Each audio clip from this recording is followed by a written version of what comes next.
Hi, everybody. I am Kevin Ioli from Yahoo Sports, and I will tell you what, if you want to talk about somebody who is tough, somebody who knows how to overcome, meet my next guest, because Nicco Montano, she knows how to overcome adversity. How are you, champ? I'm great. I'm doing very well. How are you? I am doing well, too, and I am happy to see you're healthy, ready to fight. There's no broken feet this time, no tonsils being removed. You're all good? Yes, I've been suffering through my tonsillectomy. I'm still working on treating this arthritic foot, but for the most part, everything's 100. That's good to hear. You know, let's start. You're fighting Valentina Shevchenko. A lot of people think Valentina might be the best female fighter in the world. She came very close to winning the 135-pound championship against Amanda Nunes. You're making the first defense of your title against her. But before we get into that, I want to start with winning the title over Roxanne Modafferi on December 1st, because that was remarkable. At the weigh-in, you find out not only is your opponent going to change, but you also had a broken foot. Talk me through that time. First of all, how do you even go forward with a fight with a broken foot? At that point, it was kind of like, you have to do this, otherwise someone else is going to step up to the plate. Lauren Murphy was there just waiting to see if, she was asked to be there just in case someone didn't make weight. So I knew at that point, and through the tough season, how ready these girls were to jump on any opportunity that was open. So I knew I had to push through the broken foot and the injury, but it was great. And then after I heard that Sarge didn't make the weight and Roxy was going to be my next opponent, I kind of thought that because I knew that night that Sarge had to pull out because I was cutting weight with her, and they kind of called it for both of us. And luckily I was on weight, and unfortunate for Sarge, she wasn't. And then as far as the name of the girls that were up for a potential opponent of mine, Roxanne was the only person who made sense because I had already beat Barb, Sarge was out, and Roxy was the last girl left. Here's the thing, though, that you think, you go through an entire training camp, and this is not just brawling, right? This is, you guys are approaching this as professionals, and you have a game plan for Eubanks that you want to put in, and now all of a sudden, 24 hours before, they're telling you you have to fight somebody else. How do you adjust that quickly to be able to perform at the level you did? Well, that's why, through most of my camps, it's not necessarily how to beat this person, it's how to be the best that I can be that night. The fights can go anywhere, you could be moving perfectly, your timing could be on point, and then 1 second later you're caught, you're clipped with a really good accurate shot, and then you're down. It doesn't even have to be powerful. Or you could slip on the ground and then down you go, and then the fight's on the ground. There's so many variables when it comes to MMA fighting and mixed martial arts that you kind of just have to be pretty strong and sturdy mentally in order to overcome those five-minute rounds. Your story is amazing, and it reminds me in some ways of Conor McGregor, because before he joined the UFC, he was, working as a plumber, and he was on food stamps, and now he's the biggest star in the combat sports world. And you're kind of being overlooked, and I always like overlooked fighters, because sometimes they fight with that extra edge. And the fact that there's people out there saying, Valentina Shevchenko is the best female fighter in the world, and that, I think John Morgan, who does an outstanding job for MMA Junkie, asked you a question at the August 3rd press conference, and I think he started by saying most people think, or he asked Valentina, most people think it's a foregone conclusion that you're going to win. Do you get insulted when you hear that, and what does that do inside of you when you hear those kind of comments? Yeah, I do get insulted when I hear that. But it's nothing new. Being the underdog is kind of what I feed off of. It just means I have nothing to lose and everything to gain, It's not like I have to prove anything to anybody because I'm already considered the underdog. But I know deep down that I've overcome so much, and that's why I'm the champion today. I mean, nobody can take that belt away from me without any easy fight at all.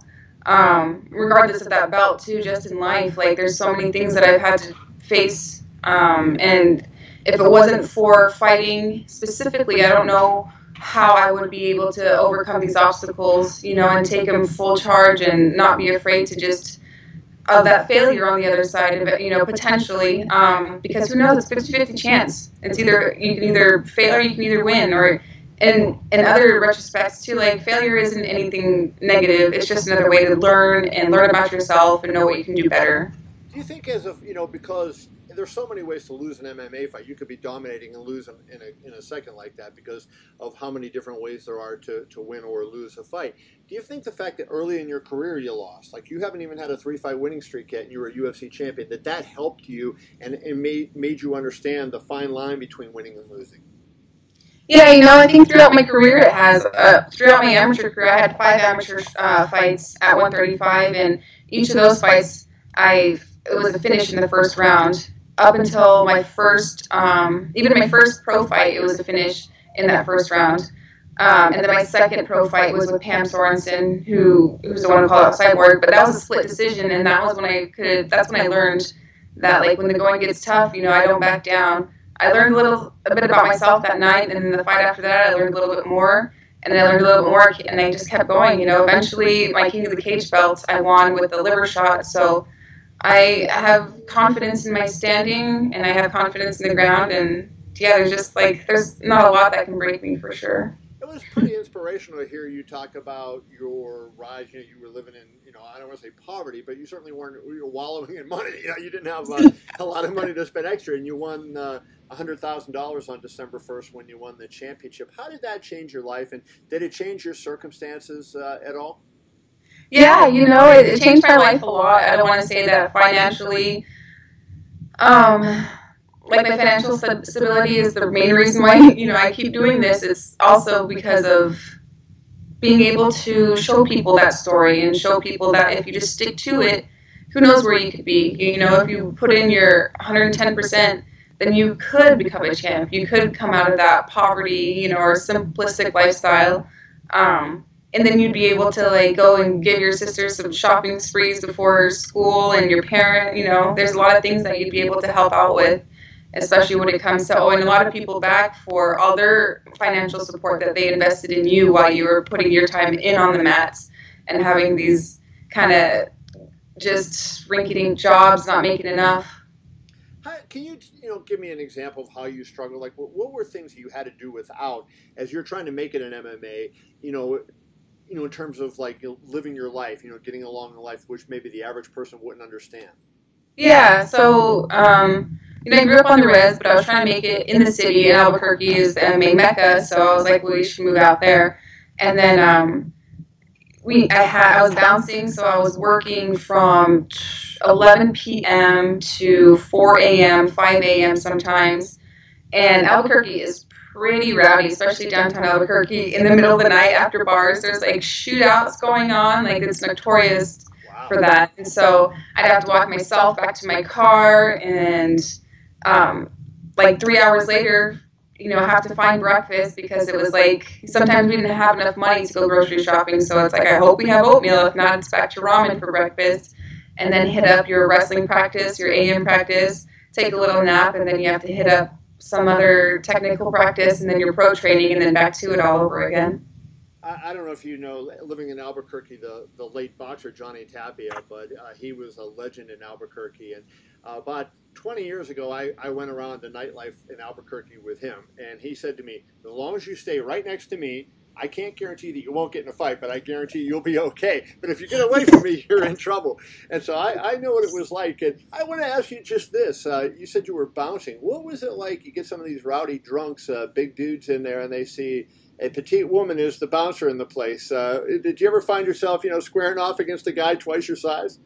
Oh, yeah, because we would have protocols in the bar that I worked at.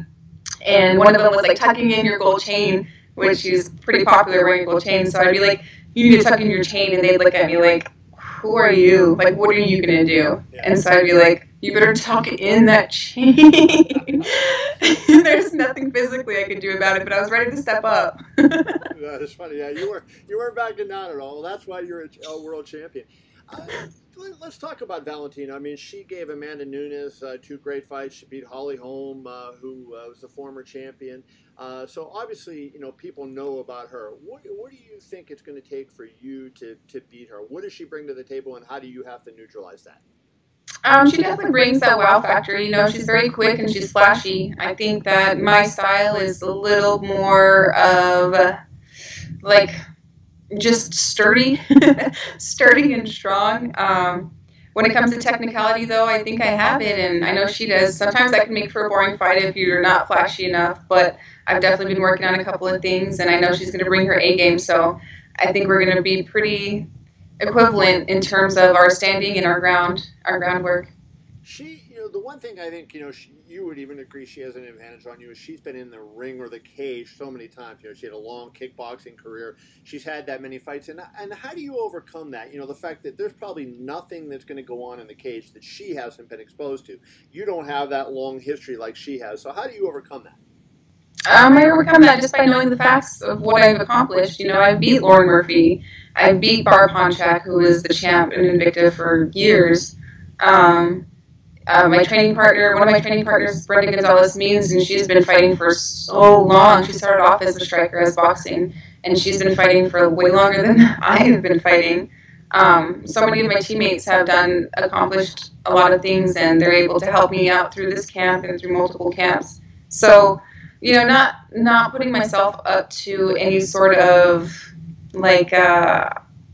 comparison definitely keeps me focused and lets me find the confidence to know that I have the potential of beating a worldly crown champion such as her.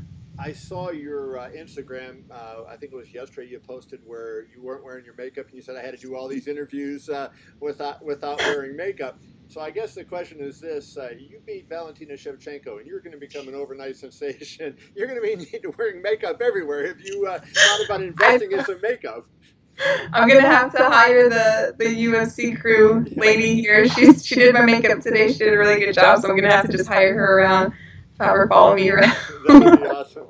Well, good stuff, Nicco. I really wish you the best. Thank you so much for your time, and good luck against Valentina. Thank you, Kevin. Appreciate it. Good to see you.